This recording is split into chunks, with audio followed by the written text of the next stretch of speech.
Shalom, mais um áudio orando para fechar as brechas. Vamos continuar? Pois a vocês foi dado o privilégio de não apenas crer em Cristo, mas também de sofrer por Ele, já que estão passando pelo mesmo combate que me viram enfrentar. E agora houve que ainda enfrento. Filipenses 1, 29 e 30. Agora me regozijo nos meus sofrimentos por vós e preencho o que resta das aflições de Cristo na minha carne, a favor do seu corpo, que é a igreja. Colossenses 1, 24. Não é justo sofrer pelo erro do outro, mas não é para ser justo mesmo. Estamos na igreja de Jesus, somos intercessores. Somos aqueles que se colocam na frente do mal pelo outro. Esse é o nosso chamado, sermos reparadores de brechas. Infelizmente, algumas vezes o que queremos mesmo é descobrir quem foi que fez a brecha para depois colocá-lo nela e fazê-lo receber a flechada antes de qualquer outro. Talvez seja esse o problema que Deus encontrou em Jerusalém. Na época que Nabucodonosor foi invadir Jerusalém, aconteceu um fenômeno que o profeta Ezequiel só viu décadas depois. Ezequiel olhou para o passado em sua visão profética e liberou a voz de Deus assim: procurei entre eles um homem que se pusesse na brecha por esse povo, mas não encontrei. Por isso a cidade foi destruída. Ezequiel 22, 30. Talvez o povo de Jerusalém naquele momento estivesse culpado Manassés. Digo isso porque Nabucodonosor, o rei que comandava as tropas que invadiu Jerusalém, teria fracassado em seu intento se não fosse os pecados de Manassés praticados décadas antes. Isso está claramente profetizado no capítulo 15, no livro do profeta Jeremias.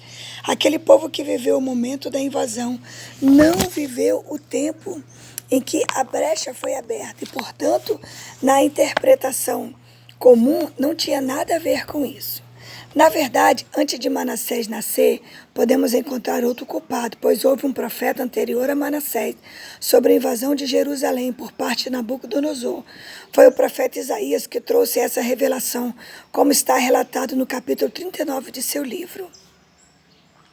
Quando o rei Ezequias, no leito de morte, foi visitado pelo profeta Isaías, ele não recebeu bem a notícia de que deveria morrer naquele momento da história. Não aceitou, principalmente porque era novo demais para morrer e porque ainda não tinha gerado um descendente.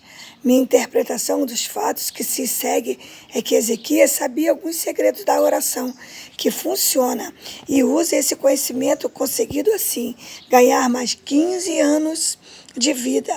Você pode aprofundar este tema lendo meu livro Aprendendo a Orar de Verdade.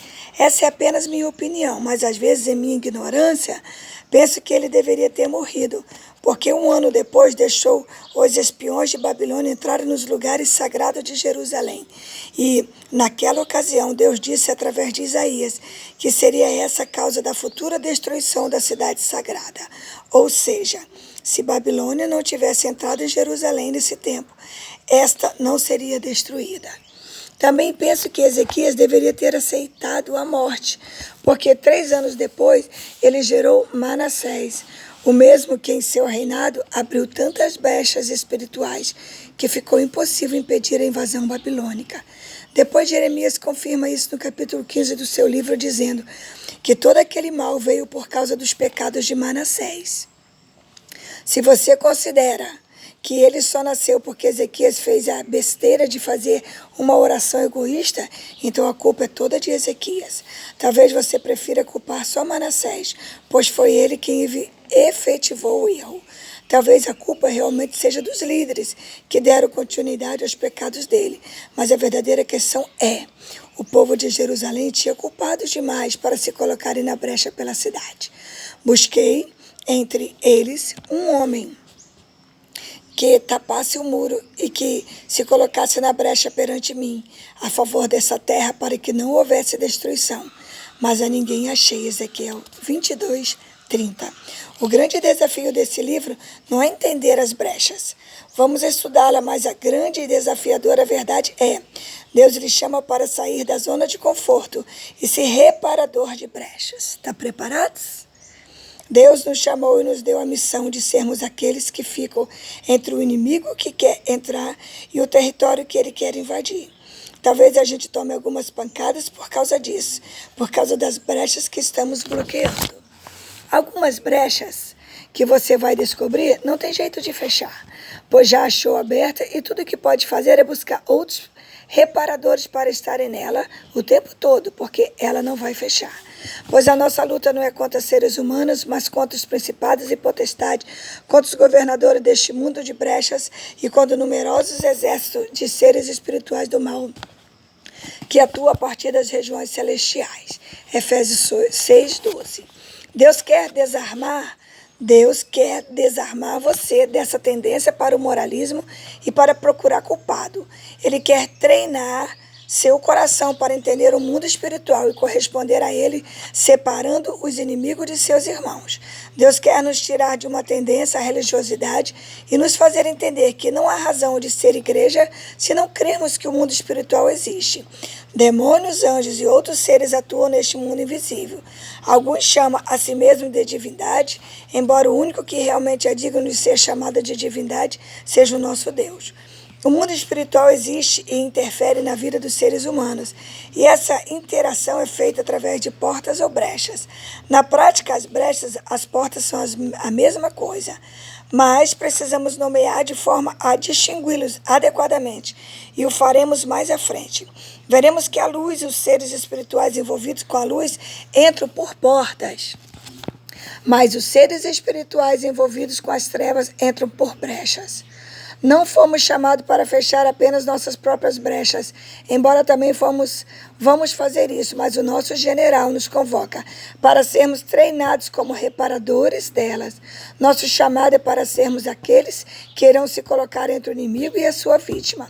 Também eu te digo que tu és Pedro, e sobre esta pedra edificarei a minha igreja, e as portas do inferno não prevalecerão contra ela. Dar-te-ei as chaves do reino dos céus. O que ligares na terra terá sido ligado nos céus, e o que desligados na terra terá sido desligado nos céus. Mateus 16:18-19. Quando Jesus fala da igreja pela primeira vez em Mateus capítulo 16, ele diz que ela é uma rocha capaz de invadir com força irresistível as portas do inferno. No Novo Testamento, essa palavra rocha era usada para entidades espirituais que governavam povos e lugares. Os deuses da época eram chamados de rocha. A rocha dos filisteus, a rocha dos amonitas, a rochas medianitas. E Yahvé era chamado de a rocha de Israel, com letra maiúscula. Usando o mesmo sentido, Jesus chama a igreja de rocha. E no mesmo contexto em que a igreja é chamada de rocha, ele diz: digo a verdade, tudo que vocês ligarem na terra será sido ligado no céu, e tudo que vocês desligarem na terra terá sido desligares no céu. Jesus é a rocha de Israel. Glória a Deus. Aleluia. No céu, tudo que desligardes na terra, desligado no céu, tudo que desligardes na terra, desligado do céu.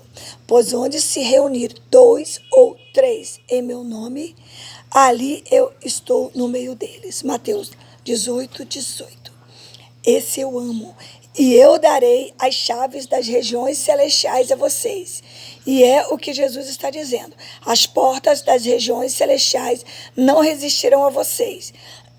Na sequência dessa ideia construída por Jesus, ele diz que quando 2 ou 3 de vocês se reunirem e decidirem alguma coisa na terra, os céus vão respeitar. Quando fecharem algo entre vocês, o céu também terá que aceitar isso. Jesus coloca a igreja como quem se reúne como um só corpo na posição de rocha celestial, justamente para que nós sejamos fechados de brechas. Para que nós sejamos fechadores de brechas. A maior razão para Satanás nos odiar é porque interferimos. E, infelizmente, a maioria de nós interfere muito mais por acidente do que de propósito. Um pastor amigo estava me contando que lá na cidade dele descobriu uma coisa interessante. Havia vários lugares onde feiticeiros se reuniam para praticar feitiçaria no seu bairro, alguns bem perto de sua casa. Ele descobriu certa vez, por acaso, que quando colocava uma música de adoração para tocar na casa, coincidindo com o momento em que faziam rituais de invocação das trevas, os demônios paravam de fazer contato, as entidades das trevas não conseguiam fazer suas manifestações. Eita glória! Ele descobriu isso porque alguém que estava participando de um dos rituais lhe contou. Quando fazemos o ritual da meia-noite e você liga aquela música dos crentes, atrapalha tudo. Todo o pessoal desconcentra, perdendo a direção. Estou citando esse fato para ajudar você a perceber que a intervenção do meu amigo aconteceu por puro acaso, como para a maioria de nós. Embora eu imagine que depois da descoberta ele passou a fazer isso com muito mais frequência, propósito e planejamento.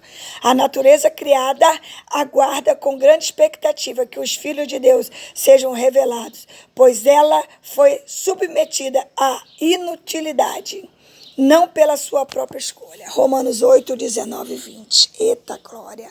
A natureza criada aguarda com grande expectativa a manifestação que os filhos de Deus sejam revelados, pois ela foi submetida à inutilidade, não pela sua própria escolha. Romanos 8, 19 a 20. Que Deus nos abençoe e nos sustente, e que Deus nos revele cada dia a tua palavra. E vamos colocar na nossa casa a adoração, e vamos estar junto na igreja, orando, intercedendo e fechando as brechas. Que o Senhor nos abençoe.